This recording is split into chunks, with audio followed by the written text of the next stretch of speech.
नमस्कार, मैं हूं आपके साथ हर्षिता तोमर। आइए नजर डालते हैं आज की कुछ मुख्य खबरों पर। किसान आंदोलन को लेकर अपने ही पार्टी की सरकार के खिलाफ मुकर रहे भाजपा सांसद वरुण गांधी ने फसलों के लिए न्यूनतम समर्थन मूल्य को लेकर संसद में प्राइवेट मेंबर बिल रखकर सरकार पर दबाव बढ़ा दिया है।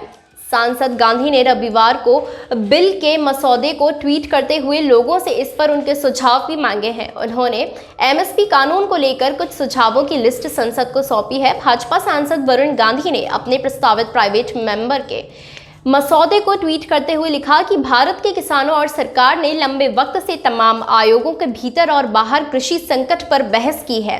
अब एमएसपी कानून का वक्त आ गया है। कानून में मेरे मुताबिक किस तरह के प्रावधान होने चाहिए, इसको लेकर मैंने एक मसौदा तैयार किया है और संसद में रख दिया है। इस पर किसी भी तरह की आलोचना का स्वागत है। सांसद वरुण गांधी के प्रस्तावित विधेयक की कुछ खास बातें। इस विधेयक में 22 फसलों के लिए न्यूनतम समर्थन मूल्य की गारंटी शुदा खरीद की परिकल्पना की गई है।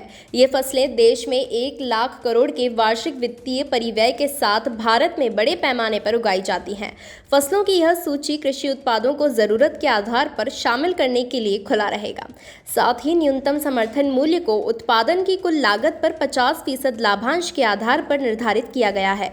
यह मूल्य स्वामीनाथन समिति द्वारा अनुशासित फसल तैयार करने के लिए किए गए वास्तविक खर्च, अवैतनिक पारिवारिक श्रम के बराबर मूल्य तथा कृषि भूमि और कृषि से जुड़े अन्य साजो सामान के छोड़े गए किराए पर परिगणना पर आधारित है।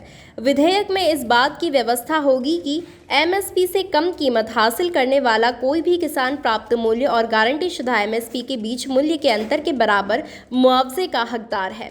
यह विधेयक गुणवत्ता मानकों के आधार पर विभिन्न फसलों के वर्गीकरण का प्रावधान करता है, जिससे यह सुनिश्चित होगा कि यदि फसल पूर्व निर्धारित गुणवत्ता को पूरा नहीं करती है तो किसानों को संकटपूर्ण बिक्री की नौबत का सामना नहीं करना पड़ेगा।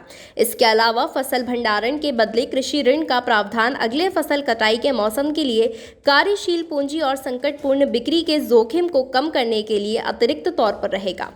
किसानों को समय पर भुगतान के साथ उनकी फसलों के लिए एमएसपी प्राप्त करने की गारंटी दी जाएगी। लेन देन की तारीख से 2 दिनों में खरीदार द्वारा फसल बेचने वाले किसानों को यह रकम सीधे बैंक खाते में जमा करना होगा। अगर किसी कारण से एमएसपी का मूल्य किसानों को नहीं मिलता है तो सरकार को बिक्री मूल्य और एमएसपी के बीच के मूल्य का अंतर भुगतान इस मामले की सूचना मिलने में 1 हफ्ते के भीतर करना होगा।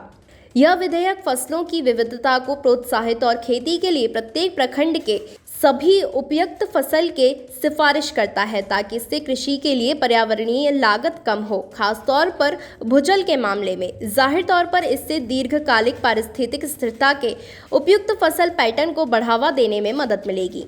किसानों के लिए उपज की कीमत घोषणा फसली मौसम शुरू होने के 2 महीने पहले होनी चाहिए, ताकि वे अपने बुवाई की योजना अग्रिम तौर पर बना सकें।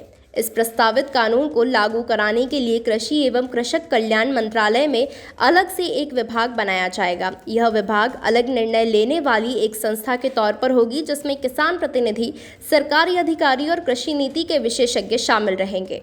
यह विधेयक प्रत्येक 5 गांव पर एक अच्छी तरह से व्यवस्थित खरीद केंद्र स्थापित करने और आपूर्ति श्रृंखला के बुनियादी ढांचे के निर्माण का प्रस्ताव करता है, ताकि किसानों को फसल कटाई के बाद अपनी उपज को निर्बाध रूप से स्टोर करने और उन्हें बेचने में सहूलियत हो। शिकायत दर्ज होने के 30 दिनों के भीतर विवाद समाधान का प्रावधान होगा, जिसमें असंतुष्ट पक्ष के पास न्यायिक व्यवस्था तक पहुंचने का अधिकार सुरक्षित रहेगा।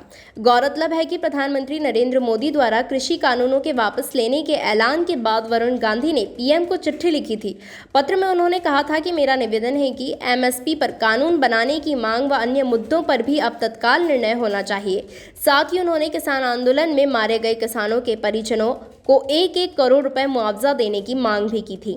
वहीं सांसद वरुण गांधी ने लखीमपुर खीरी घटना को लोकतंत्र पर धब्बा भी बताया था। लखीमपुर में प्रदर्शन कर रहे किसानों पर कार चढ़ाने का केंद्रीय गृह राज्य मंत्री अजय मिश्रा के बेटे पर आरोप है। आरोपों के मुताबिक लखीमपुर में किसान प्रदर्शन कर रहे थे, तभी केंद्रीय मंत्री के बेटे ने तेज स्पीड में कार लाकर किसानों पर चढ़ा दी, जिसमें कई किसानों की मौत हो गई है। इस अंक में फिलहाल इतना ही। हमारे साथ और भी तमाम खबरों के लिए जुड़े रहिए। अगली बार फिर मुलाकात होगी, तब तक के लिए नमस्कार।